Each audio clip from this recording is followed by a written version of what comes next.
How's everyone doing today? It's your boy JG Domination, and today we're going to be doing something a little different on the channel. Not necessarily different, but just something I haven't done in a while, and we're going to be doing off-season previews. So the first off-season preview obviously is going to be the Detroit Lions, and I'm pretty excited to do the Detroit Lions in terms of the off-season preview because I do think they are probably going to have another intriguing offseason considering the circumstances within the organization, like Matt Patricia and Bob Quinn basically being put on notice, like, hey, we got to be contending for the playoffs or else someone's going to lose their job. And I don't know, I think it just adds an element to what we could potentially see from the Detroit Lions via free agency. So, therefore, I'm just going to cover them. I plan on covering teams that I have interest in terms of what they could be doing this offseason. So, if I don't do your favorite team, I'm sorry, but you could definitely recommend them in the comments, and I'll probably come around to it because we have a long time between now and March 17th or 18th, whenever free agency starts. And I also want to clarify that the numbers that I'm using for cap space and all that is via Spotrac. So if they didn't update the information or if the numbers are slightly off, I do apologize. I'm going based off Spotrac.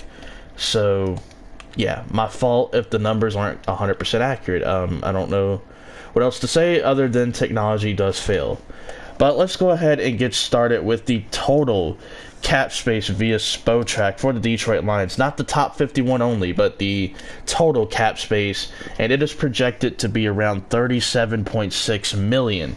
That's a pretty solid number. I mean, you'd like to see a better number for a team that just won 3 games last year, but it's okay. I mean, 37 is definitely workable. You could sign a couple of big free agents with 37 million, make some roster cuts, and we'll talk about roster cuts here later. I only have one, so I'll kind of explain why there isn't more. But yeah, the projected cap total is 37.6 million. Now, there are a few notable free agents for the Detroit Lions, but I don't really think they're going to bring any, if not only like 1 or 2 of these guys back. And the notable free agents are as followed: defensive tackle Mike Daniels, defensive tackle Ashawn Robinson, cornerback Rashawn Melvin, and wide receiver Danny Amendola. The only guy I could see them potentially bringing back is Ashawn Robinson, maybe Rashawn Melvin on a 1-year deal, but I don't see them bringing back Mike Daniels. That experiment just didn't work so much for him trying to play the Green Bay Packers twice. I don't even think he played them at all this year. It ain't his fault, though. I mean, he got hurt. I ain't trying to dog on him too much. In terms of Ashawn Robinson, he's still young. He's pretty solid defensive tackle from Alabama. This team could easily kind of replace that position, and we'll talk more about that later. Rashawn Melvin, you can't have enough cornerback depth. I mean, you have Darius Slay. Justin Coleman wasn't too bad. The rookie from Penn State, Orawari, he was pretty solid for Detroit down the stretch as well. But yeah, those are the notable free agents. I could probably see them bringing 1 or 2 of those guys back, but definitely not all 4 because of the cap space situation. I only have one potential roster cut, and that is going to be outside linebacker Devon Kennard. Now, I did crunch the numbers a little bit, and they would save about $5.4 million if they decided to cut him, because I think his cap hit is like $7 million, and I think the cut, like the money they'd have to eat is around 1.4 million roughly. So that is how that number comes out. 1.6, 1.7, somewhere in that ballpark in terms of dead money.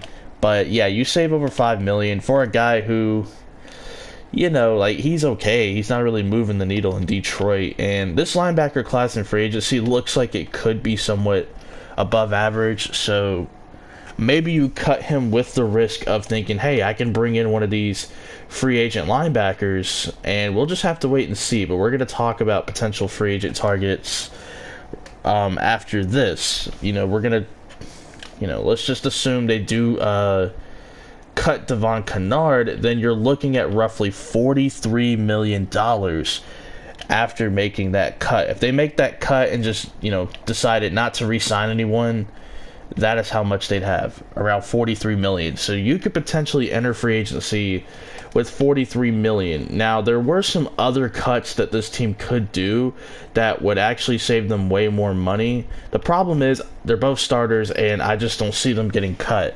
One of those is being wide receiver Marvin Jones. I think he saves like 7 million, over 7 million, like 7.5 maybe, if I remember correctly.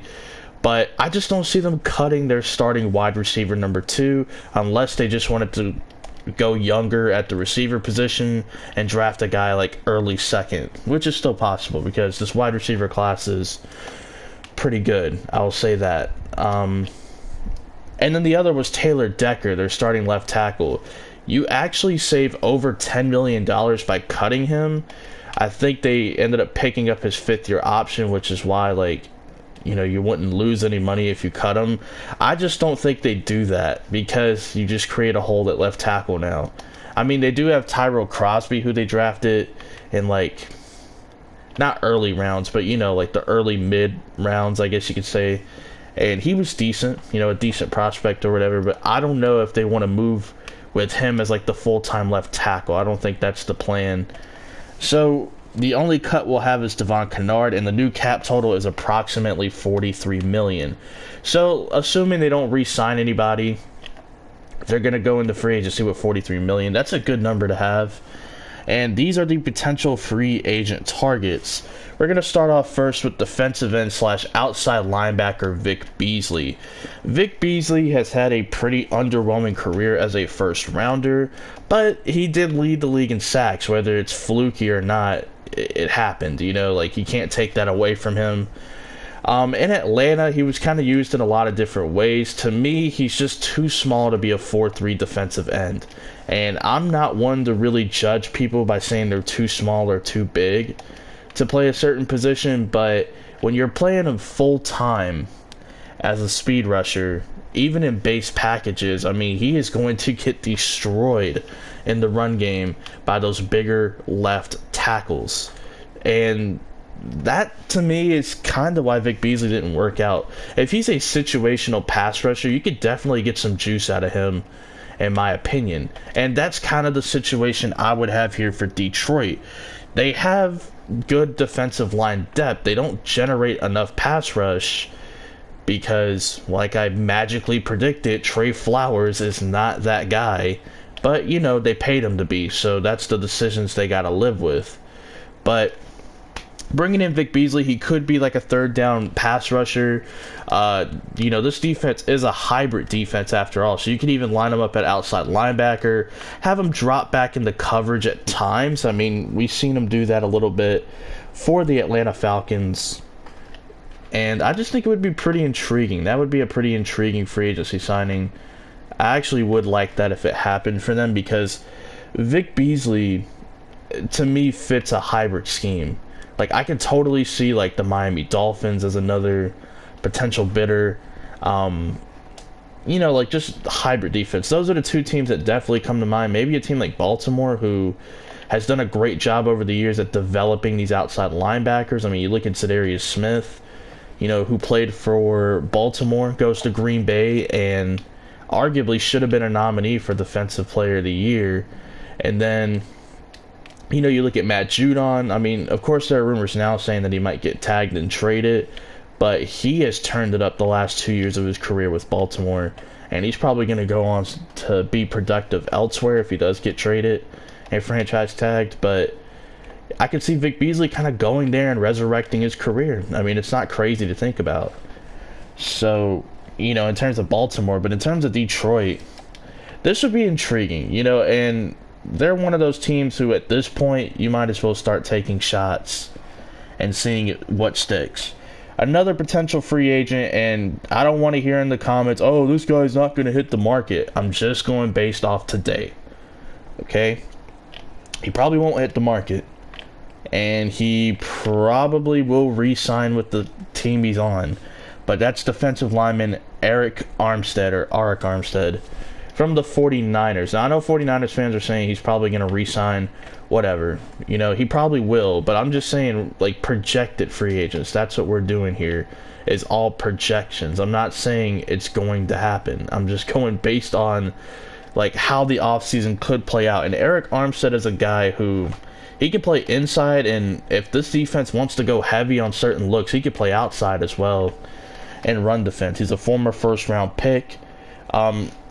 His career has been up and down. I'll say that. Like, his career started out pretty good, and then it kind of stalled, and then this year, being surrounded by all that first-round talent, you kind of saw him flash, especially in run defense, and he even pushed the pocket a little bit and provided good pass rush for the 49ers. So, to me, he's a luxury for the 49ers. Like, they don't have to re-sign him because they have like 4 other first rounders on the D-line. They got guys like Sheldon Day, who played pretty good down the stretch as well, and Anthony Zettel, they like claimed off of waivers somewhere. He didn't look too bad either. But it's kind of like the joke that I made. When people say the 49ers are the best pass rush in football, I'm just like, no shit. They better be with 5 first rounders, or else you got to fire the whole scouting department. But Eric Armstead is a guy who I think would be a pretty intriguing fit with the Detroit Lions. I think he's going to have a pretty pricey tag on him, you know, because he did play for the 49ers, and he had a good year this year. A really good year, actually. But I think he's going to be a little pricey. I think for the 49ers, it's more of a luxury signing. Like, they don't have to re-sign him, in my opinion. And they could probably get a cheaper option and one that might play better in Robert Saleh's defense. But I know Eric Armstead is a 49er faithful. I know he's a guy that obviously has been there since day one. So we'll see. You know, like I said, this is all projections. Don't get triggered because I put a player on your favorite team on this list. Another player, and it's actually ironic because he used to play here, and that's Kyle Van Noy at linebacker. He could play off ball, he could play middle, he could even rush the passer. He's a Swiss Army knife that the Detroit Lions had on their team, and plus, of course, the familiarity with Matt Patricia. I like Kyle Van Noy here. I also like him to the Dolphins. Again, the Patriot hybrid defenses in the league, he could definitely come in and play right away. I don't know how big of a deal or how lengthy of a deal Kyle Van Noy is going to get, but he's been a hell of a player ever since he went to New England. Like, he has just worked his ass off. He has been plug and play, and he has filled in a lot of different roles for Bill Belichick's defense, and I think he could come to Detroit again and ball out for Matt Patricia. So, to me, I don't think that's a bad idea. And like we mentioned, like, we released Devon Kennard in our scenario, so you're replacing Devon Kennard with Kyle Van Noy. That's a hell of an upgrade. And finally, another Patriot Belichickian guy, and that's going to be Devin McCourty at free safety. I don't know if he's going to go back to New England or not. I could totally see him leaving, but I do like the idea of him in Detroit. To me, Detroit, they have good safety depth. Like, they have guys that I like Tracy Walker, who's, fun fact, I actually have his autographed rookie card, and like in terms of like collecting cards or whatever. So yeah, they have Tracy Walker. They just drafted Will Harris, I think, from Kentucky last year. Like, they have decent safety depth, but they don't have like that guy at safety. Remember, this team just traded Quandre Diggs to the Seattle Seahawks. So I think a guy that you could potentially be looking at would be Devin McCourty. He's a good veteran who could help this team gel, especially like help the younger guys as well, kind of cover up the mistakes in the secondary, because he's that kind of player. I know Devin McCourty's an older player, so you probably give him like a 2-year deal instead of trying to commit to anything long term in terms of like 3, 4, 5 years. Like, I think a 2-year deal is appropriate for a guy like Devin McCourty, but I could totally see that happening. I could totally see him going to Detroit. I think Detroit can make some moves again this offseason. Last offseason, of course, they paid Trey Flowers. I wasn't a fan of it then. I'm still not a fan of it now. They gave a little contract to Jesse James. I actually really liked the contract. Then they turned around and drafted a tight end, and they don't really use him that effectively in the passing game. So, yeah, I don't really know. That's a head-scratcher. But I think Hawkinson's going to ball out next year. You know, first years for tight ends are kind of tough anyway. You just never know. And then let's see, what else did they do? They signed Justin Coleman. They made him the highest paid slot corner, and he's actually not bad. Like, he's not a bad player. But I feel like because they don't generate pass rush that well, like the Lions, I think were like bottom 3 in the league in terms of like the percentage of snaps in which they generate pass rush or something. Like it's bad, man. It's bad. So this team definitely needs a better pass rush, but we'll talk about that later as we talk about the draft. So my first round pick, if you guys saw my mock draft 1.0, my current first round pick right now until I do my 2.0, which is after the combine, is going to be cornerback Jeffrey Okudah. I think he's a great fit for Matt Patricia's scheme. They want to run a lot of man press. He excels at that. He was a beast at Ohio State. Obviously first team like All-American in the Big Ten, or not, the Big Ten, right? Yeah, so it's pretty obvious, of course. I mean, he is like the second best player on his team other than Chase Young.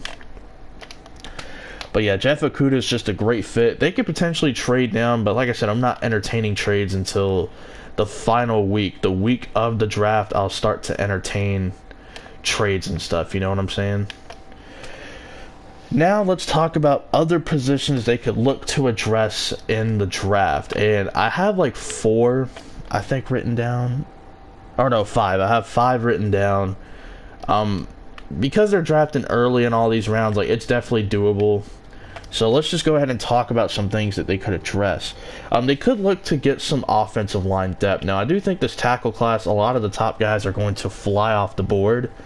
But you could definitely look to add more guard depth for sure. I don't know if you find your Taylor Decker replacement. I mean, if he's no longer the guy. I don't know if you find that based on where they would be drafting in the second round, but maybe they do. Who knows? Another potential thing they could look to address is wide receiver. This receiver class is loaded, and they're going to have their picking as to which receivers they would want to bring in. I think if you're going to let Danny Amendola go and you're going to keep Marvin Jones, they should look for like a guy that can kind of play inside or out, because I'd like to see Marvin Jones in the slot and keep Galladay as like your number 1. So I would want to see a guy that would just provide some sort of versatility, maybe be the deep threat of this team. And I think a guy like Jalen Reagor from TCU comes to mind, just off the top of my head. Another position they could look to address is some linebacker depth. I know we have them getting Kyle Van Noy and them losing Devon Kennard, but you have to start thinking about your future. I know this team drafted Jelani Tavai from Hawaii in the second round, but like Jarrett Davis, I don't know if he's going to be the long-term future for the Lions, so that's a position you're going to have to start thinking about. They could look to add some more linebacker depth, whether it's guys that rush the passer or drop back in coverage or can just fit the hybrid role pretty well. I don't really know about the depth in this class for linebackers, but I'm sure they'll have their picking. Guys are going to stand out. We'll see what they can do. Running back, I think they should look into adding another running back. I know Bo Scarborough played pretty well when he got his opportunity. He's more of a power back. I definitely think he's worth keeping on the roster. They have Kerryon Johnson, who I really liked at Auburn. And, you know, he's just got injury issues, but he's a good player when he's actually out there.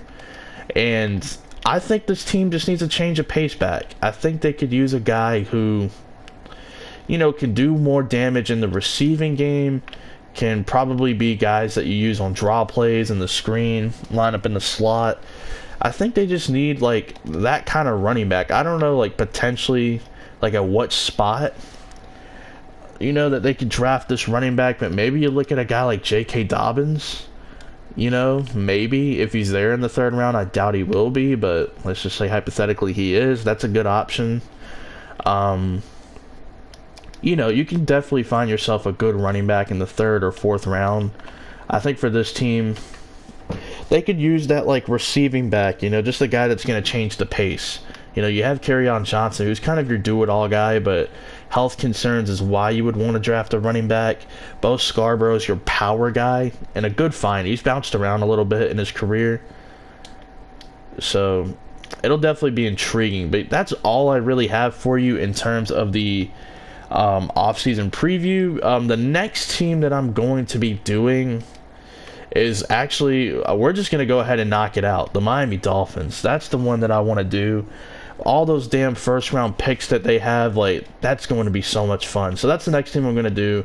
I know I'm skipping over teams in terms of their draft order. I'm just not as interested in covering their offseason, to be honest. But you know, like, if it's your favorite team and you want me to cover them, I will. But if not, we're just going to pace through this thing. So hopefully you guys enjoy, man, and peace out.